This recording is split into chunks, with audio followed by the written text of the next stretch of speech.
বিভিন্ন form fill up কৰোঁতে বা বিভিন্ন কামত আপোনালোকে এজ কেলকুলেশ্যন কৰিবলগীয়া হৈছে বা হ'ব, কিন্তু এইটো অলপ জটিল হয়।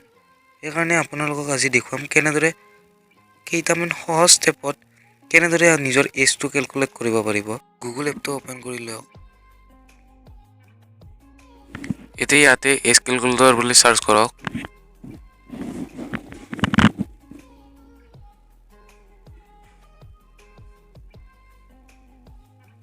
ইয়াত চাৰ্চ কৰিলে এনেদৰে কিছুমান ৰিজাল্ট আহিব। ইয়াৰে প্ৰথম লিংকটোত ক্লিক কৰিব লাগিব।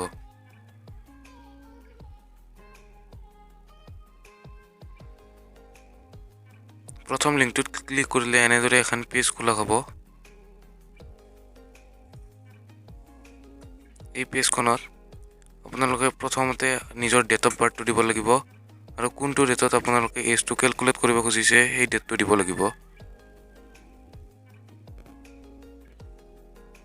ইয়াতে মই যিকোনো এটা ডেট দি লওঁ।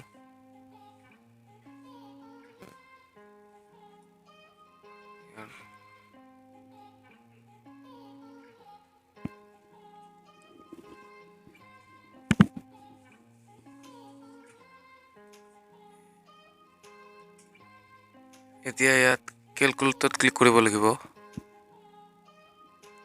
এনেদৰে আপুনি ৰিজাল্টটো পাই যাব। 33 years 7 months 20 days এনেদৰে আপুনি ৰিজাল্টটো পাই যাব। ইয়াত আপোনালোকে ছেকেণ্ডলৈকে নিজৰ এজটো পাই যাব। ইয়াত এনেদৰে কেলেণ্ডাৰখনো দিব যে আপোনাৰ কোনটো বাৰত জন্ম হৈছিল, কি কেলেণ্ডাৰো চাব পাৰিব। ইয়াত মই এণ্ট্ৰি কৰা ডেট দুটা আছে।